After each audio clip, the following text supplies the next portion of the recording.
Alright. Hi everyone. I know a lot of you use social media in today's time, like Facebook, Snapchat, Instagram, YouTube, or whatever platform you decide to be on. But that's not what I'm going to be talking about today. I'm going to be talking about what issues that we might have that could affect your social media. And that issue is Article 13.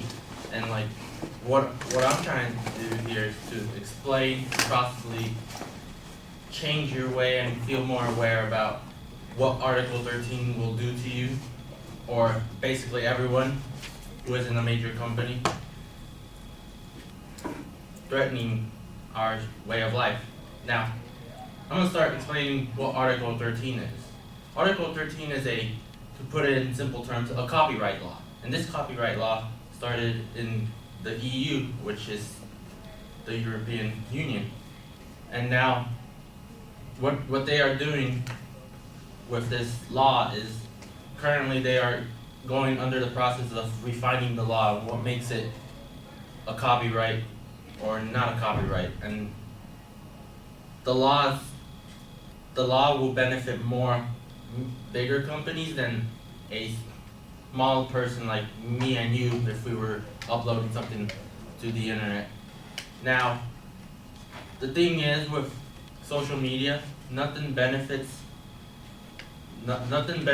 us if this law passes. Like, for example, why am I talking about something that the EU and we're in like North America? Why am I talking about something like this? Well, here's the thing. We've received those emails like 2 months ago about the companies like Google, YouTube changing their privacy policy, and where that comes from is basically the EU, right? And what law that had was the GDPR. And now I'm going to explain to you what the GDPR is to keep you up to date. And the GDPR is the General Data Protection Regulation Agency. And what they do is regulate privacy in the EU. But now they have that law implemented here due to not having US law apply over there, and so companies have to bow down to EU law and comply, affecting basically everyone, which that law hasn't really affected much us here. We just got a whole bunch of spam emails talking about the privacy policy, how they changed it. But the really most important one, going back to Article 13, that one could affect us the most, because we don't have control over it as people in the EU do. What defines copyright? What are they trying to copyright? Well, let's say you're a YouTuber or a Instagram type of platform person, whatever content you decide to do on those platforms. You decide to use, let's say, Toto by Africa in your background as music, and you could get copyright strike because you're using the music without the company's consent. And that's what the EU is trying to do. No matter how much of an effort you put in to make your video look spectacular, but if it has anything critiqued, music related, it's gonna get copyrighted and it will never be uploaded. And that's what EU is trying to pass, and what everyone is technically saying that our internet, #save the internet, is trying to do. We are trying to spread awareness on what Article 13 can do and what can we do to help. First of all, we could start using the #save the internet on EU Parliament videos, share memes, especially memes. Those things are gonna get copyrighted strike instantly. And they have a filter already over there, copyrighted memes, but we still get through it because we know that this isn't right. We're not trying to gain benefit, we're just having to have a good time. But the EU Parliament is trying to reinforce their strict laws on the people, but as I know you're there sitting, it's like, why am I listening to a law in the EU?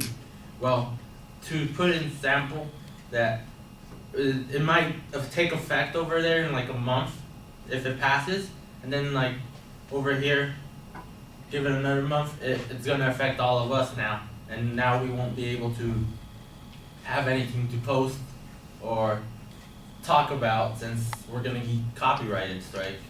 We don't have to pay anything but our videos, our hard-earned work videos that we make or pictures that we post are just not gonna be worth an effort to do anymore due to this copyright strike.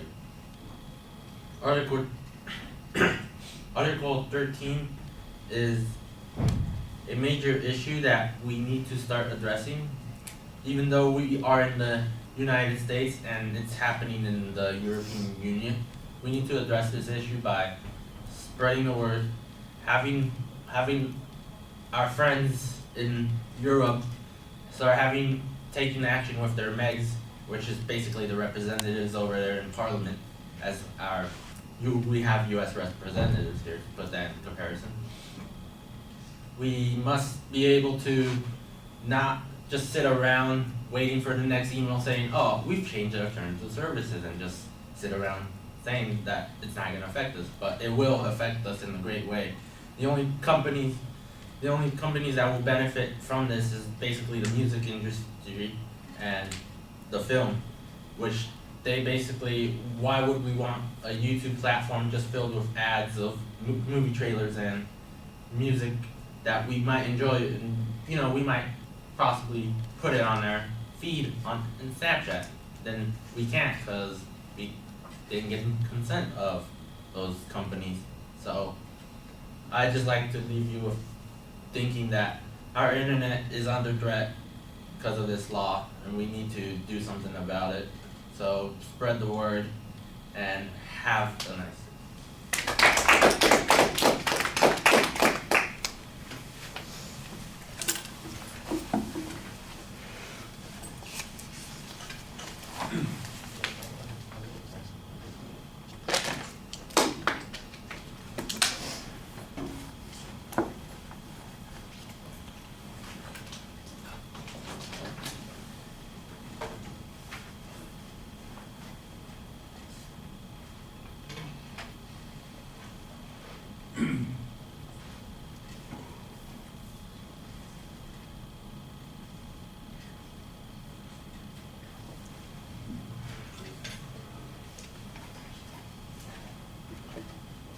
Edward, what did you think? At first I was a little lost, but then towards the middle and towards the end, I got like what he was trying to say. He concluded well. He stated his purpose statement. He made his eye contact was good too, and overall I thought his presentation was good.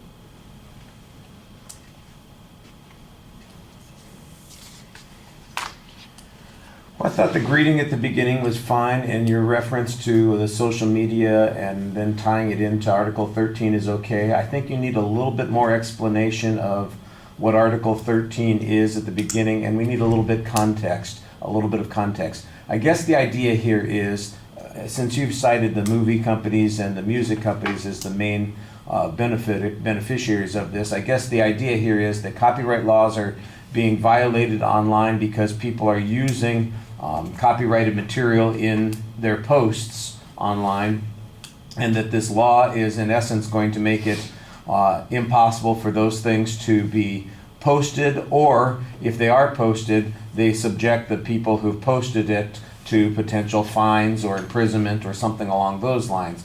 And what you need to do is explain a little bit more about what that impact is going to be. In other words, you mentioned somebody who has Africa playing in the background of their video, and I'm going, well, so just take Africa out. Is that why is that a problem?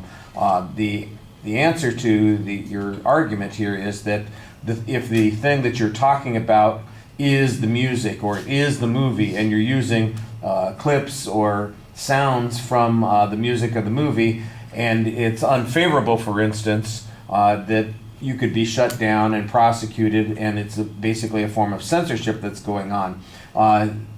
Currently, we have copyright laws, so what's different about this copyright law? The argument is that the United States uses a fair use policy, and this is basically closing off the option of fair use And because the internet is international, anybody who's posting online is subjected to the laws that the European Union puts into place, not simply the laws that the United States has. I thought you kind of explained the privacy policies in the GDFR pretty reasonably, or GDPR.